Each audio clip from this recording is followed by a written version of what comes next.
कहानी की शुरुआत होती है और हम हमारे मेन कैरेक्टर को छत से नीचे गिरता हुआ देखते हैं।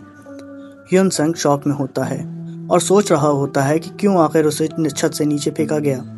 वो तो जल्दी ग्रेजुएट होने वाला था और उसने इतनी सारी मुसीबतें ग्रेजुएट होने के लिए ही बर्दाश्त की थीं। लेकिन अब उसे यकीन हो चुका था कि यह दुनिया में उसका आखिरी दिन है, या शायद नहीं। 3 महीनों बाद हमें हॉस्पिटल वार्ड में दिखाया जाता है। ह्यून संग के रिलेटिव्स उसकी ग्रैंडमा को सलाह देते हैं कि ह्यून संग का लाइफ सपोर्ट सिस्टम हटा दिया जाए क्योंकि अब वो वेजिटेटिव स्टेट में पहुंच चुका है। ये बात सुनकर उसकी दादी को बहुत दुख हुआ क्योंकि उसे यकीन है कि उसका ग्रैंडसन जल्द ही ठीक हो जाएगा। हमें पता चलता है कि ह्यून संग कोमा में होने के बावजूद अपने आसपास हो रही सारी बातें सुन सकता था। बाद हम देखते हैं ग्रैंडमा ह्यून संग के पास बैठकर उसे उठाने की कोशिश करती है और सोचती हैं कि आखिर में ये सब क्यों हो गया। ये सब सुनकर ह्यून संग चाहता था कि अपनी दादी को दिलासा दे, लेकिन वो बोल नहीं सकता था, तो उसने तय कर लिया कि उसे जल्द से जल्द ठीक होना होगा। कुछ दिन और गुजर जाते हैं और इधर ह्यून संग भी डेस्परेटली अपनी बॉडी को मूव करने की कोशिश करने लगा, लेकिन वो कामयाब ना हो सका। अब हमें कुछ साल बाद का सीन दिखाया जाता है। ह्यून संग का छोटा भाई उससे मिलने हॉस्पिटल आता है। वो उससे कहता है कि अब मैं और मुसीबतें बर्दाश्त नहीं कर सकता क्योंकि जिन बुलीज ने तुम्हें परेशान किया था अब वो मुझे टारगेट करने लगे हैं, और ग्रैंडमा ने भी तुम्हारे हॉस्पिटल की फीस भरने के लिए होटल में काम करना शुरू कर दिया है, जिससे वो इंजर्ड हो चुकी हैं। अब वो पूछता है कि बताओ मैं क्या करूं। उसका भाई रोते हुए कहता है कि काश तुम मर जाते। अगर तुम मर जाते तो हम लोगों को इतनी मुसीबतें बर्दाश्त न करनी पड़ती।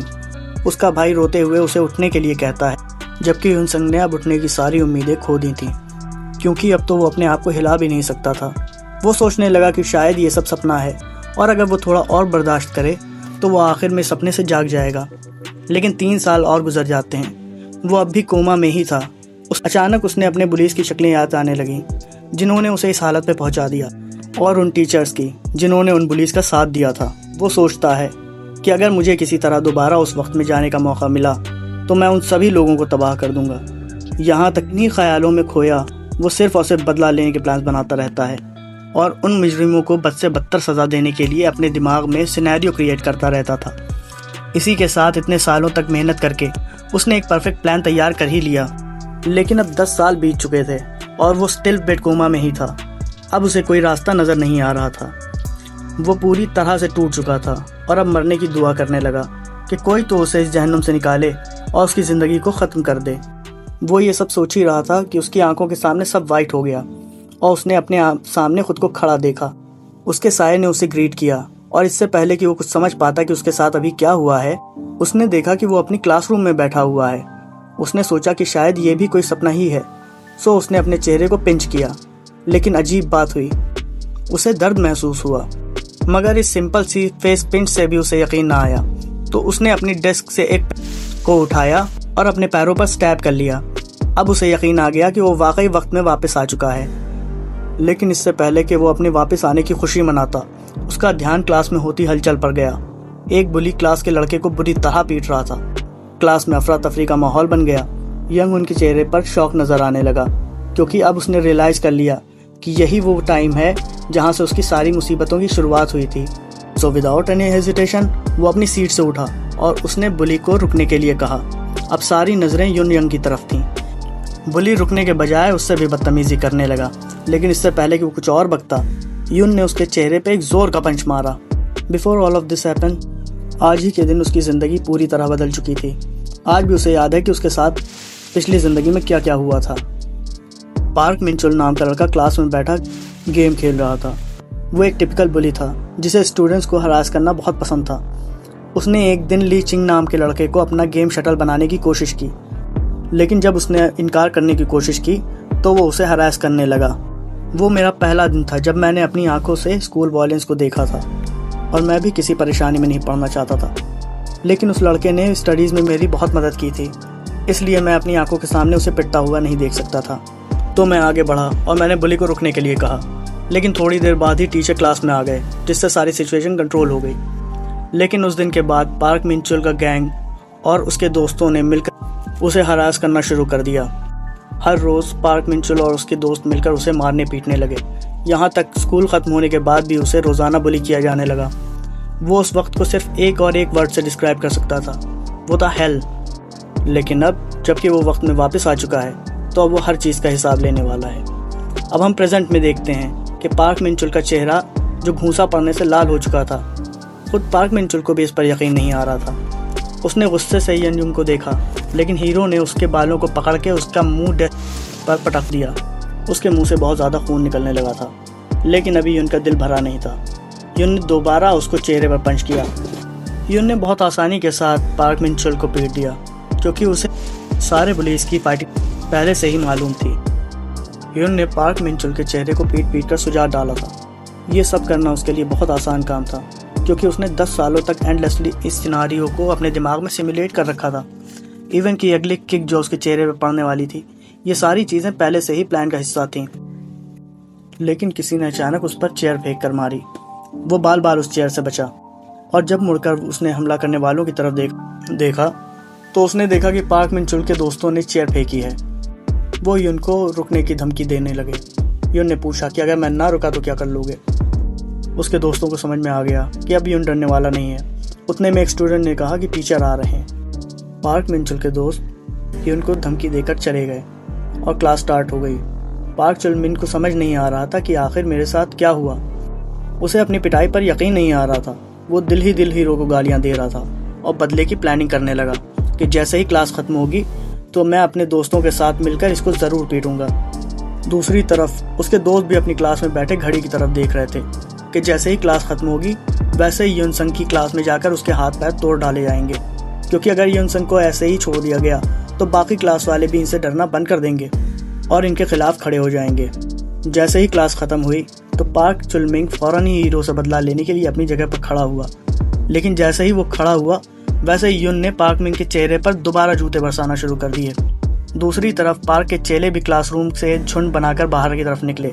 जब वो लोग क्लास में एंटर कर रहे थे तो उन्होंने बाहर लगी भीड़ की तरफ देखा। भीड़ को चीरते हुए जब वो लोग आगे पहुंचे तो पार्क मिंगचुल की धुलाई देखकर वो शॉक हो गए। उनमें से एक बुली जो सबसे तगड़ा था वो युन की तरफ गुस्से से दौड़ा। इस दूसरे बुली को देखकर युन समझ गया कि सिर्फ ताकत के बल पर इसको हराना मुश्किल होगा। तभी उनकी निगाह पास रखे एक लॉक पर पड़ी। उसने उस लॉक को उठाकर उसके सर पर मार दिया। उसके बाद ह्यून बिना रुके उसके सर पर लॉक बरसाने लगा, और जब वो बेहोश हो गया तो उसने उसे साइड में फेंक दिया और करीब में खड़े उसके बाकी 2 चेलों को पीटने लगा। और जब सबकी धुलाई हो चुकी तो ह्यून ने नोटिस किया कि उसकी बॉडी इतनी ज़्यादा पावरफुल नहीं है जितने ज़्यादा पावरफुल उसके प्लान्स हैं, लेकिन अब बात हाथ से निकल चुकी थी। अब इन बातों के बारे में सोचने से कोई फ़ायदा नहीं था। और वैसे भी अभी आखिरी चेला बाकी था, चन मिन हो। उसके चेहरे का रंग इतनी ब्रूटल पिटाई देखकर उड़ गया था। उसे तो लगता था कि युन बस ऐसा ही एक किताबी कीड़े टाइप का लड़का है, लेकिन अब जो सीन उसने अपनी आंखों से देखा तो चन मिन हो को युन एक मॉन्स्टर की तरह नजर आने लगा।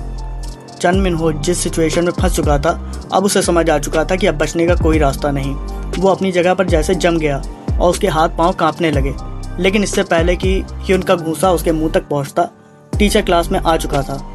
फिर हम टीचर ऑफिस के अंदर देखते हैं। टीचर यनसुन को डांट रहा था और उसे स्टूडेंट बाउंड्रीज का लेक्चर दे रहा था। लेकिन इससे पहले कि टीचर अपनी बात पूरी करता, ह्यून ने टीचर से कहा कि उसे ओवर रिएक्ट करने की कोई ज़रूरत नहीं है, क्योंकि ये स्कूल वायलेंस का कोई पहला मामला तो नहीं है और उसे इस केस को यहीं दबा देना चाहिए। वैसे भी वो इस काम में बहुत माहिर है। इस बात को सुनते ही टीचर ने ह्यून को जोर का तमाचा मारा। ह्यून संग ने टीचर का ऐसा रिएक्शन पहले ही कैलकुलेट कर लिया था, क्योंकि यही रीज़न था कि उसको 10 साल जहन्नुम में गुजारने पड़े थे। वो सिर्फ बुली से परेशान नहीं था, बल्कि ऐसे मक्कार टीचर से भी परेशान था जिन्होंने डर और पैसे की लालच की वजह से उसकी मदद न की थी। और उन्हीं टीचर्स में से एक ये होम रूम टीचर भी था, Kim Young Chul, adviser of first section. So before Kim Young Chul Yoon पर दोबारा हाथ उठाता, युन ने टीचर को हाथ नीचे करने की धमकी दे डाली और कहा, अगर तुम ऐसा नहीं करते तो मुझे सबको बताना पड़ेगा कि तुम स्टूडेंट्स के पेरेंट्स से ब्राइब लेते हो, स्पेशली चन मिनहो के पेरेंट्स से। और अगर तुम्हें ऐसा लगता है कि इस खबर के फैलने से तुम्हारे ऊपर कोई असर नहीं होगा तो मेरे पास तुम्हारी और भी बहुत से राज हैं, जैसे इंग्लिश टीचर के साथ तुम्हारा अफेयर। टीचर की आंखें फटी की फटी रह गईं। अब हमें फिर से ह्यून संग की पास्ट लाइफ का फ्लैशबैक दिखाया जाता है कि ह्यून संग को जब बहुत ज़्यादा बुली किया जाने लगा तो वो इस नतीजे पर पहुंचा कि उसे बुलिंग की शिकायत टीचर से करनी चाहिए। लेकिन टीचर ने कुछ भी नहीं किया, उल्टा पार्क मिंचुल की बातों को सच माना कि उन लोगों ने उसे बुली नहीं किया, बल्कि वो तो सिर्फ मजाक कर रहे थे और इस तरह मामला सेटल हो गया। इस सब के बाद थ्योन और ज़्यादा डर गया।